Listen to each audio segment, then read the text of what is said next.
রসগোল্লা আপনারা তো অনেকবার বানিয়েছেন আর খেয়েছেন। আমি গ্যারান্টি সহকারে বলতে পারি এই রকম রসগোল্লা আপনারা আগে কখনো খাননি।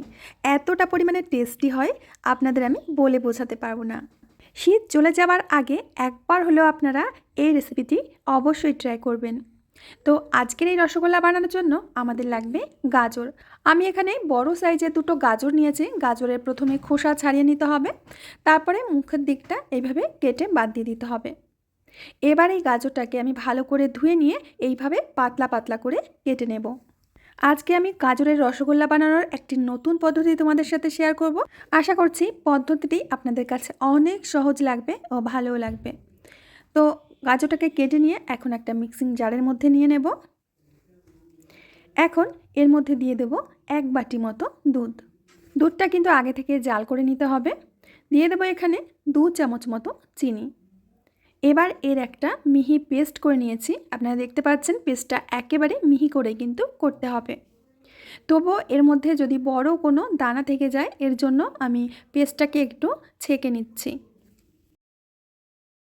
এর ভিতরে যদি কোনো দানা থেকে যায় তখন আমাদের রসগোল্লাটা বানাতে একটু অসুবিধা হবে। তো খুব ভালো করে আমি ছাঁকনি দিয়ে ছেঁকে নিচ্ছি। এবার একটা বড় সাইজের বাটি নিয়েছি। এই বাটি মেপে আমাদের গাজরটা নিয়ে নিতে হবে।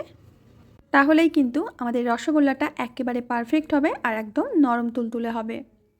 তো বন্ধুরা, তোমরা দেখতে পাচ্ছ বড় সাইজের 1 বাটি আমি গাজরের পেস্ট নিয়েছি। এবার একটা প্যানের মধ্যে দিয়ে দেব 2 থেকে 3 টেবিল চামচ মতো ঘি। এবার ঘিটাকে ভালো করে গরম করে নিয়ে এর মধ্যে দিয়ে দেব সুজি। সুজি এখানে আমি ছোট বাটির 1 বাটিরও কম নিচ্ছি। এখন সুজিটাকে হালকা আঁচে ভালো করে ভেজে নিতে হবে। তবে সুজি আর গাজরের পেস্টের পরিমাণটা একটু ঠিকঠাক রাখবে। যতটা আমি সুজি নিয়েছি তার দ্বিগুণ আমাদের লাগবে গাজরের পেস্ট। এবার গ্যাসের ফ্লেমটাকে একদম লো করে দিয়ে গাজরের পেস্টের সাথে সুজিটা ভালো করে মিশিয়ে রান্না করে নিতে হবে।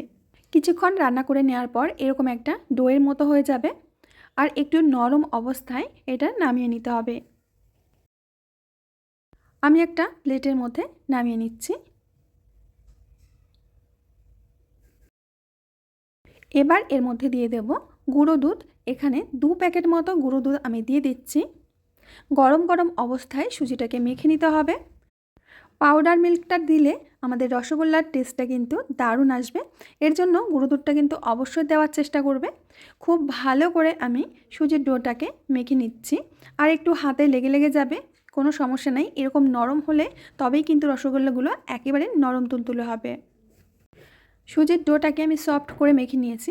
এখন এখান থেকে অল্প অল্প করে ডো নিয়ে নেব।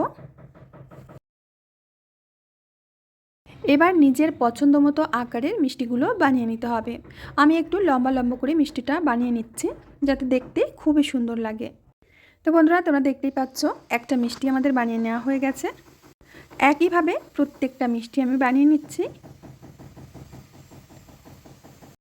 এখন এগুলোকে আমরা তেলে ভাজবো না, এগুলো আমরা অন্য পদ্ধতিতে তৈরি করব। এর জন্য একটা ছিদ্র থালা নিয়েছি। থালার মধ্যে হালকা একটু ঘি ব্রাশ করে নিয়ে মিষ্টিগুলো এইভাবে সাজিয়ে দেব। আর মিষ্টিগুলো একেবারে গায়ে গায়ে সাজাবে না, একটু ফাঁকা ফাঁকা রেখেই সাজাবে, কারণ মিষ্টিগুলো স্টিম করার পর এটা অনেকটাই ফুলে যাবে। আগে থেকে কড়াইতে জল জাল হতে দিয়েছিলাম। এখন এই জলের উপরে প্লেটটা বসিয়ে দিলাম। এবার ঢাকা দিয়ে মোটামুটি 7 থেকে 8 মিনিট ভাপিয়ে নেব। কিছুক্ষণ পর আমি ঢাকনাটা খুলে নিচ্ছি। দেখতেই পাচ্ছ মিষ্টিগুলো অনেকটা ফুলে গেছে। আর গরম অবস্থায় এগুলো হাত দিতে যাবে না, ভালোভাবে ঠান্ডা করে নিয়ে তবে এগুলো তুলতে হবে। অন্যদিকে একটা পাত্রের মধ্যে দিয়ে দেব গুড়। এখানে আমি খেজুরের গুড়ের ব্যবহার করছি। এখানে 3 বাটি মতো জল দিয়ে দিলাম। এখানে আমি গুড় দিয়ে চিনি শিরাটা তৈরি করছি, আপনারা চাইলে চিনি দিয়েও করতে পারেন। এদিকে মিষ্টিগুলো আমাদের খুব ভালোভাবে ঠান্ডা হয়ে গেছে। প্রায় 5 মিনিট ধরে আমি গুড়ের জলটাকে জাল করে নিয়েছি। এখন এর মধ্যে একে একে মিষ্টিগুলো দিয়ে দিচ্ছি। মিষ্টিগুলো দিয়ে আরও 5 মিনিট মতো জাল করে নেব। 5 মিনিট পর আমি ঢাকনাটা খুলে নিচ্ছি। এখন গ্যাসের ফ্লেমটা বন্ধ করে দিয়ে 2 ঘন্টা অপেক্ষা করতে হবে।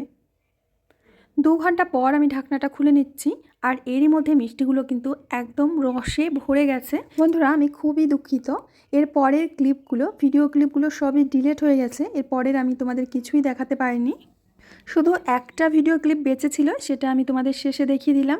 আশা করছি রেসিপিটা তোমাদের অনেক ভালো লেগেছে। ভালো লাগলে অবশ্যই একটু লাইক কমেন্ট শেয়ার করবে। আমি আজ এখানেই বিদায় নেব, আবার আসবো নতুন রেসিপি নিয়ে। সবাই ভালো থেকো, সুস্থ থেকো।